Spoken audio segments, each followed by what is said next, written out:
Everyone has unique God-given gifts and abilities that can be used to contribute something special to the world in their own way.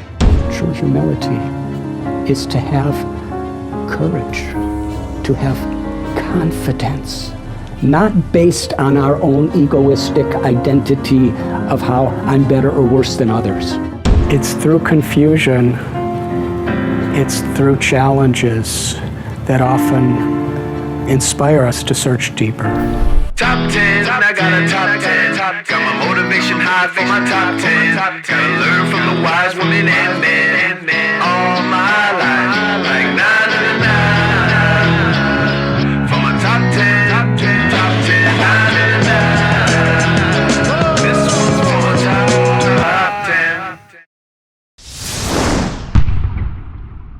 Need motivation? Watch a Top 10 with Believe Nation. Hey, it's Carmichael, and this channel was created to help you overcome the #1 challenge that is holding you back, a lack of belief in yourself. You watch these videos because you know there's something more inside you too. You have Michael Jordan level talent at something. So get ready to focus on what you can do, find balance, and meditate with Radhanath Swami and my take on his top 10 rules of success to give you the confidence, motivation, and belief that you need. Enjoy. Okay, let's kick it off with rule number 1. Focus on what you can do. A few years ago, I was invited by the President of India to attend a function at the presidential mansion in New Delhi. There were a few hundred guests who had been invited for this function. It was the official function for the then President of the United States, President Barack Obama, and the First Lady, Michelle Obama. The security was at the highest level. There were military officers armed with machine guns, sniffing dogs, and security cameras all around. When I arrived at the palace, I saw the Prime Minister of India with his entire cabinet of ministers and all the highest-ranking government officials of all of India's political parties. I thought to myself, what am I, a little Swami, doing here? What is the lesson that I am to learn from my experience here? Then I looked up and I found the answer to my question. Up in the sky there was a bird circling around and around over everyone's heads. A thought came to my mind. How embarrassing it would be if this bird does what birds often do on the heads of these heads of state. I pondered. This bird seems utterly insignificant in the presence of the most powerful people in the world. This bird could not do what a president or prime minister could do. But then a thought crossed my mind that caused my heart to soar higher than that bird. I thought that as much as the little bird cannot do what these great leaders can, the leaders cannot do what the bird can. Not a single one of them can freely fly in the sky. Everyone has unique God-given gifts and abilities that can be used to contribute something special to the world in their own way. If you judge a fish by its ability to climb a tree, it will consider itself worthless for the rest of its life. Focus your heart on what you can do, not what you cannot. That is the secret for growth. Rule number 2, find balance. One time, I was going through a lot of trials in my life, because everyone does. Whether you're living for a spiritual purpose or a material purpose or anything else, the nature of the world is there's going to be challenges. There's going to be setbacks. Because just like there's two sides of a coin, in America we call it heads and tails. So similarly, life is like a coin.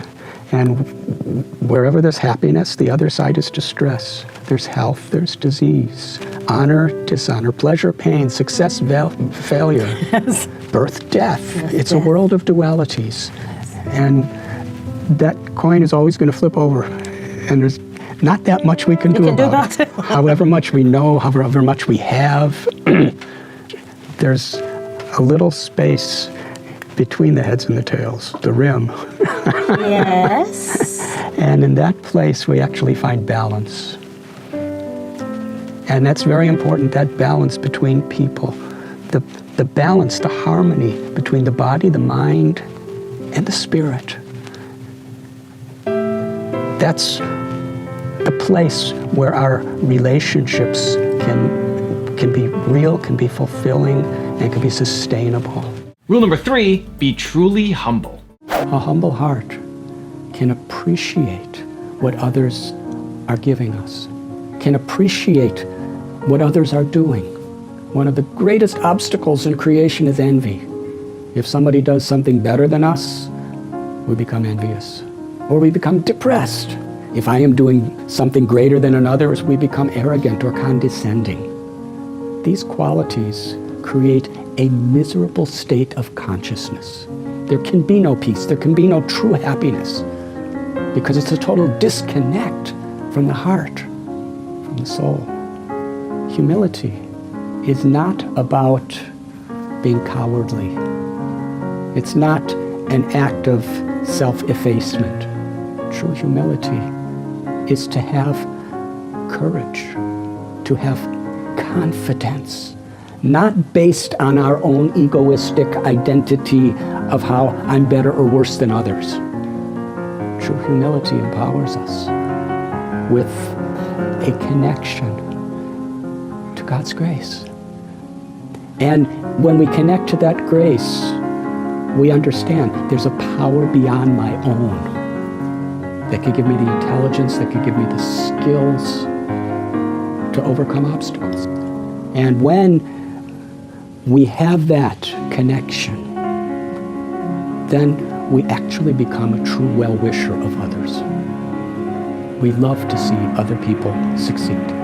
We will do the best that we can, but there can be no depression in a humble heart. Because it's not a matter of winning and losing. It's a matter of serving. With a humble heart, we come out of the cave, the dark cave of our false ego, where everything is about I, me, and mine. In ancient myths, there's the dragon in the cave, and the dragon is usually protecting the gold and silver and jewels, or some beautiful ladies.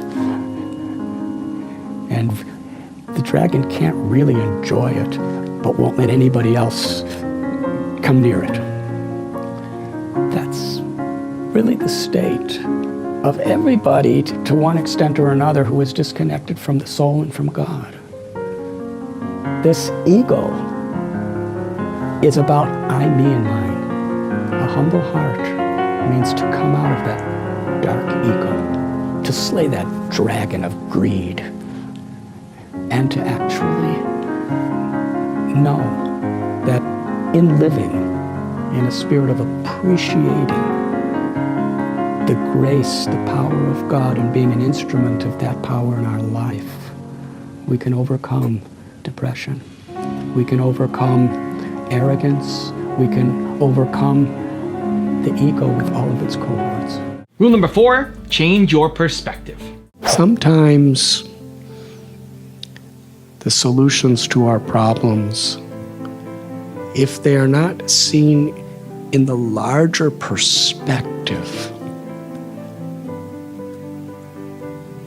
of who we really are, who other people really are, and what is the actual nature of the environment we're living in, and what is our relationships with each other and God, if we don't see that perspective, our solutions can easily create much bigger problems than the original problems.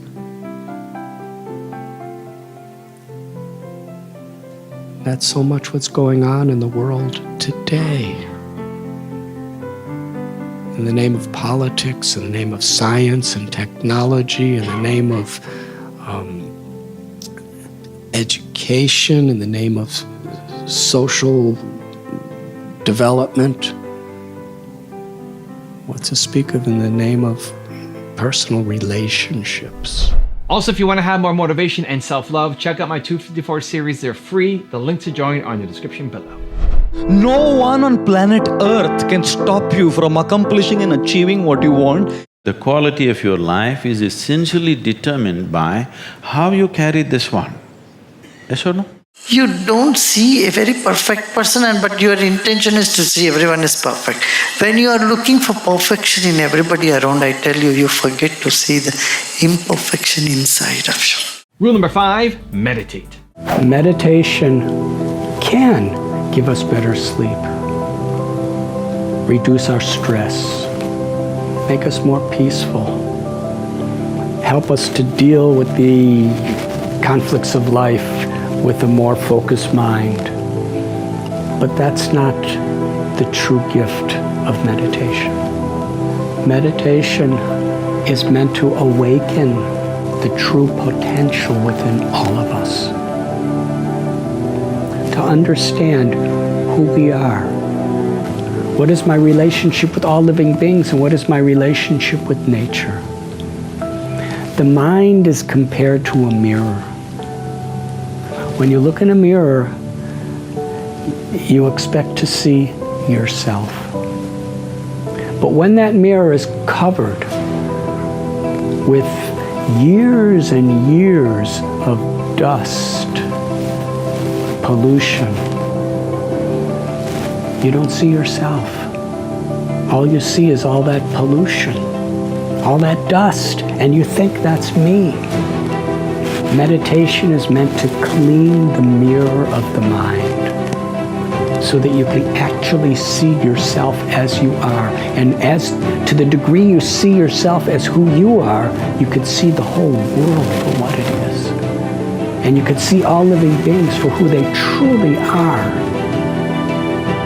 When we clean our hearts from the dust of arrogance and greed and selfish passions and envy and illusions, then the soul shines into our mind and through us into the world.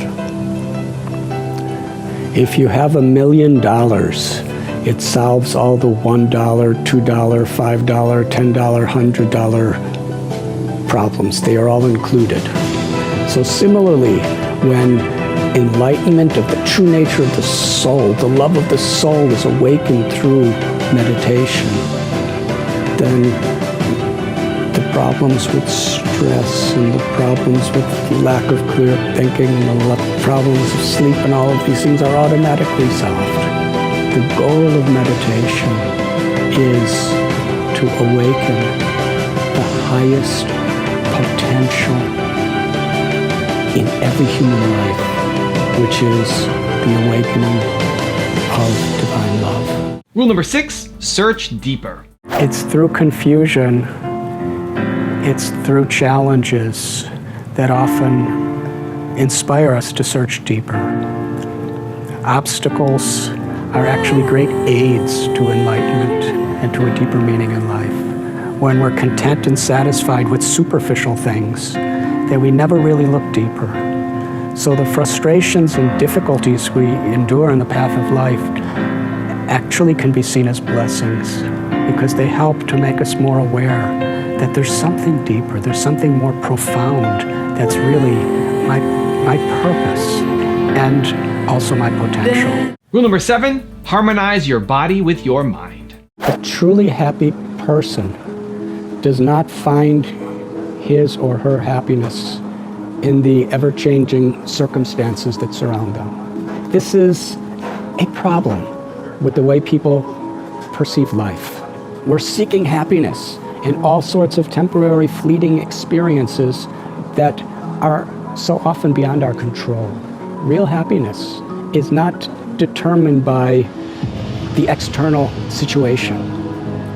It's a state of mind. It's a consciousness. It is what is within ourselves. Yoga means harmony. To harmonize the body with the mind, with the very living force of who we are. And through this process, to harmonize our consciousness with all of nature and with the conscious force that is within all living beings. It is in that harmony that we find true happiness, because that harmony is eternal. It's unchanging. The concept of unity and diversity. There is limitless diversity, and that diversity is wonderful because it provokes and it invokes opportunities to go deeper and deeper within ourselves. It provides opportunities for relationships, but for those relationships to truly bring about the happiness of the heart, it's important to experience the unity within all of this diversity. When we understand that harmony and the negative apparent things that we see, we begin to realize that that is on the level of the ego, on the level of the illusions of disconnect from the joy of the soul. Rule number 8, find inner peace. It is important that we understand that true peace is within ourselves. We have all seen people, even in the most peaceful, natural environment, who are agitated, who are disturbed, who are suffering. And we've also seen people in the apparently most distressing circumstances of life who are at complete peace. Because the experience of true peace is an inner state of consciousness.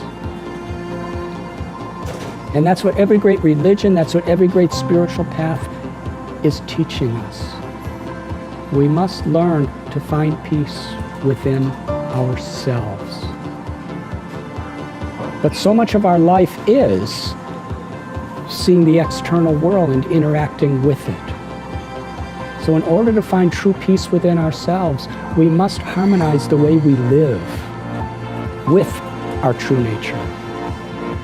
The more we love, the more we're instruments of compassion, the more we find joy in giving to others, the more we see the external world around us in relationship to God, to the Supreme Being. And we live with integrity, we live with character. And we give priority time to actually cultivating that peace through our spiritual practices. The more we will actually find true peace. The more we give peace to others, the more we will find peace ourselves. The reality is, throughout history, there has been wars, there has been crime, there has been drought and hurricanes and volcanoes and so many different difficulties in life. Throughout all of these various transformations of the life around us, people have always sought that peace within themselves. Real peace is not the external circumstances. It's a state of consciousness. And actually, if we do not find that state of consciousness of peace within ourselves, we really cannot, in a sustainable way, be instruments of peace within this world.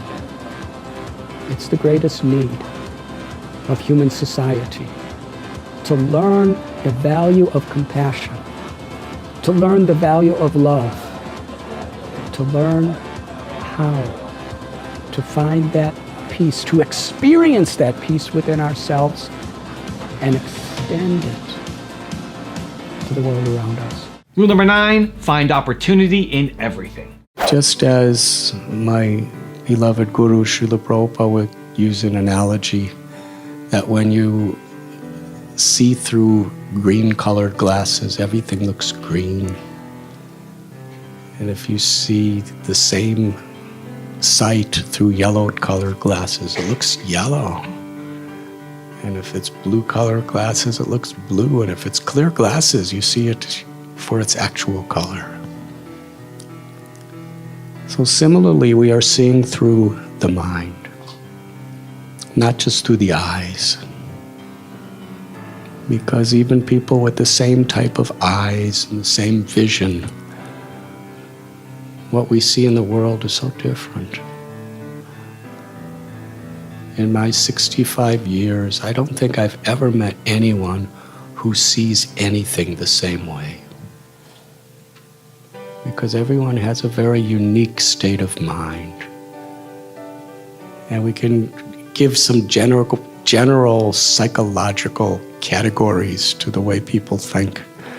But still, everyone is so personal and unique. According to the experiences that we've had, the education we've had, according to what we identify with and who we identify with, it all very much colors the way we see everything in the world. An example, a flower. One person will see a beautiful rose flower. If they're a botanist, they will start thinking about the Latin name and where its original seed was grown and become really fascinated by that idea. If a person's in love with someone, they'll see that rose, let me get it and give it to my lover, and how beautiful she will be if it's in her hair. Another person will see the rose, if they're an artist, the texture, the shapes, the colors, and how beautiful a work of art it is. If a person has allergies, they'll see the rose and just see like an enemy. I have to get away from this rose or I'm going to start sneezing. If a person loves God, they will think, oh, this is God's creation, God's art within the world. So everyone is going to see the same thing in a different way. And similarly, people see situations either as opportunities or as impediments. That's our choice. And generally, a person who's really successful, especially from a spiritual perspective, but in other ways also, is we see opportunities everywhere.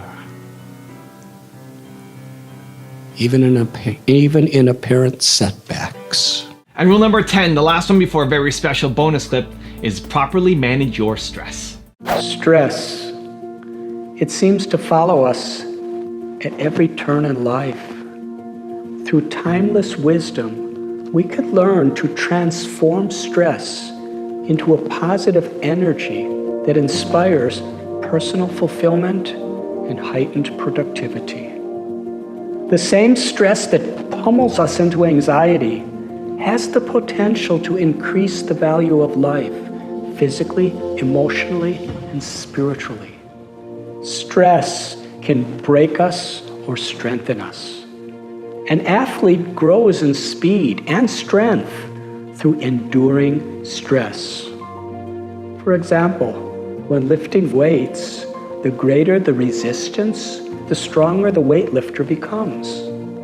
However, if not balanced properly, the stress of the weight could injure your back or damage your muscles. Properly managed, even the stress of taking exams in school can be an impetus to serious study. The queen of gems, the precious diamond, is nothing but common coal that with the help of nature's wisdom has been transformed under extreme pressure.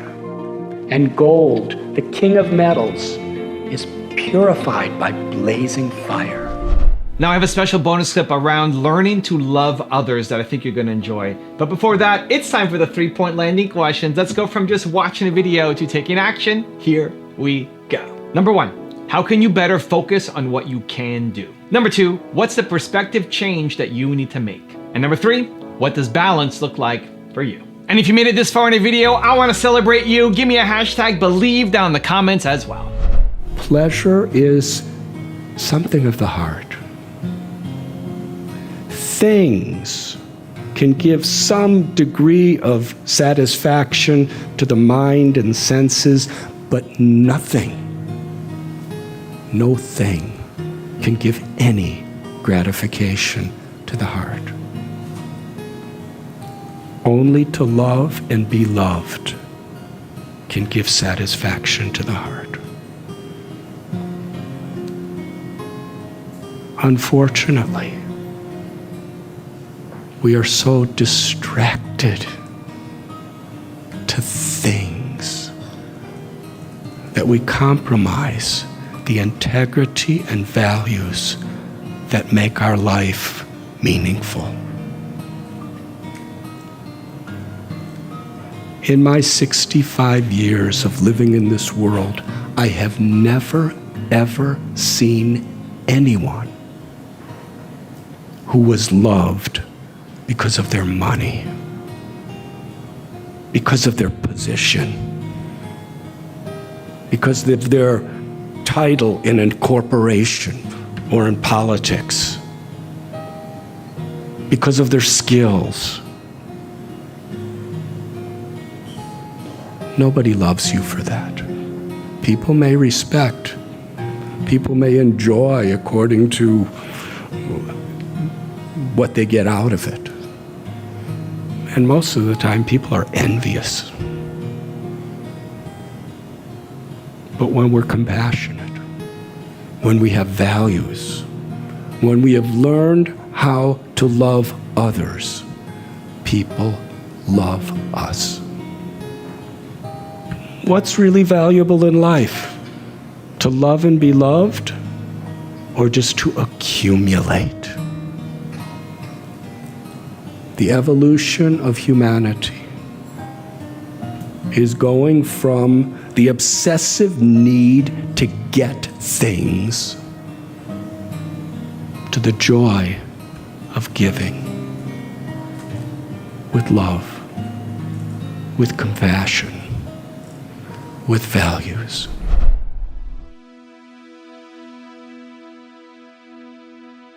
If you want to see the top 10 I did on Gaur Gopal Das, check out the video right there next to me. I think you'll enjoy it. Continue to believe, and I'll see you there. Whether you reach excellence or not depends on what is your belief. Your network decides your net worth.